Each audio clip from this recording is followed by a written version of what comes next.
এইদৰে জুবিন গাৰ্গৰ নামৰ সমদল উলিয়াইছে তেওঁৰ শান্তিৰ কামনাৰে। আৰু এই কথাটো প্ৰমাণ কৰিছে এগৰাকী শিল্পী, এগৰাকী ব্যক্তি কিমান মানৱদৰদী হ'লে, কিমান সাংগীতিকভাৱে কিমান উচ্চ পৰ্যায়ৰ হ'লে, কিমান তেওঁ শিল্পীৰ এটা বিশেষ পৰ্যায়ৰ হ'লে, ভগৱান পৰ্যায়ৰ হ'লে এইদৰে সকলোৱে ওলাই আহিব পাৰে। আজি আমাৰ চবৰে ঘৰৰ পৰা এজন এজন মানুহ কম হৈ যোৱা নিচিনা লাগিছে।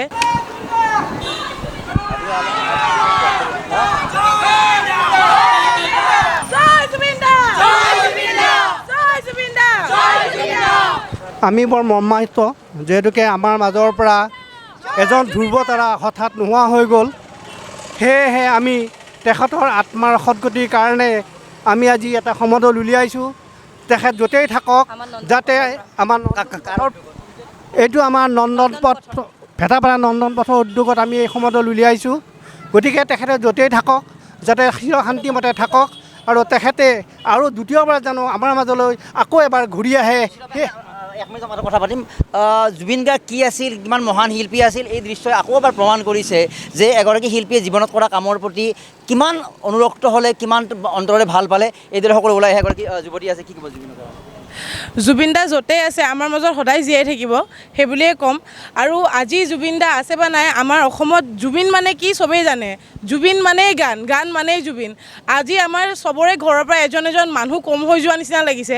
আমি নিজৰ নন্দন পথৰ ফালৰ পৰা আমি তেওঁৰ কাৰণে এটা ৰেলী উলিয়াইছোঁ, যাতে মানে তেখেত য'তে থাকে শান্তিমতে থাকে, য'তে থাকে সুখলে থাকে। বাইদেউ, তেজৰ সম্পৰ্কৰ ঊৰ্ধত গৈ কিছুমান ব্যক্তিৰ বাবে এটা সম্পৰ্ক সৃষ্টি হয়। জুবিন গাৰ্গ আপোনাৰো মাহীৰ পুত্ৰ নহয়, আমাৰো নহয়, এখেতৰো নহয়, কিন্তু আমাৰ পৰিয়ালৰ এক অংশ, আপোনাৰ চকু চলচলীয়া হৈছে।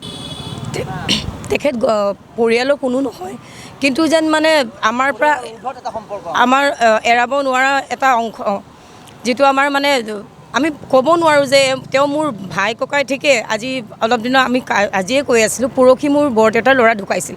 কোনোদিনা আমি এনেকুৱা দুখটো লাগেই নিজৰ হেৰি হ'লে, কিন্তু জুবিন দা যোৱাৰ মানে এইটো পাহৰিব নোৱাৰোঁ। আৰু আমি শেষ বুলি মানিও লোৱা নাই, তেওঁ সদায় আমাৰ মাজত থাকিব। ক'ৰবাত ভগৱানৰ হয়, জুবিন আমাৰ ভগৱানৰ নিচিনা। আমি আমাৰ অসমৰ সন্তান জুবিন।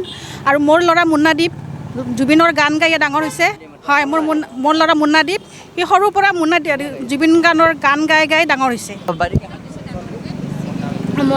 মোৰ ক'বলৈ এতিয়া ভাষা নাই। তেওঁ আমাৰ আত্মাৰ ভিতৰত সোমাই গৈছে, মানে তেওঁ আমাৰ লগত সদায় থাকিব।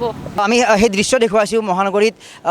আচলতে মহানগৰী নহয়, গোটেই ভাৰতবৰ্ষ, গোটেই অসম জুৰি এটা বিশেষ পৰিৱেশৰ সৃষ্টি হৈছে। আৰু এইদৰে জুবিন গাৰ্গৰ নামৰ সমদল উলিয়াইছে তেওঁৰ শান্তিৰ কামনাৰে। আৰু এই কথাটো প্ৰমাণ কৰিছে এগৰাকী শিল্পী, এগৰাকী ব্যক্তি কিমান মানৱদৰদী হ'লে, কিমান সাংগীতিকভাৱে কিমান উচ্চ পৰ্যায়ৰ হ'লে, কিমান তেওঁ শিল্পীৰ এটা বিশেষ পৰ্যায়ৰ হ'লে, ভগৱান পৰ্যায়ৰ হ'লে এইদৰে সকলোৱে ওলাই আহিব পাৰে আৰু তেওঁৰ বাবে আমি কৰিব পাৰোঁ। আৰু এই কথাই জুবিন গাৰ্গৰ সেই বিশালতা এই কথাটো প্ৰমাণ কৰিছে যে আমি কেৱল জুবিন গাৰ্গ যে এগৰাকী গায়ক নাছিল, কেৱল যে সামান্য শিল্পী নাছিল, তেওঁ তাৰ ঊৰ্ধত গৈ মানৱতাৰ এক ব্ৰেণ্ড এম্বেচাডৰ আছিল। এই কথাই এবাৰ প্ৰমাণ হৈছে। গতিকে এই কথাৰ পৰাই জুবিন গাৰ্গৰ মৃত্যুৱে আকৌ এবাৰ সেই যে মানৱতাৰ বাৰ্তা, এই সংগীতৰ বাৰ্তা, এই সোধা আকৌ এবাৰ বিয়পাই দিলে সহযোগী। আজিলৈকে মহানগৰীৰ ভেটাপাৰাৰ পৰা মৰম কুমাৰ, ডেমক্ৰেচি লাইভ।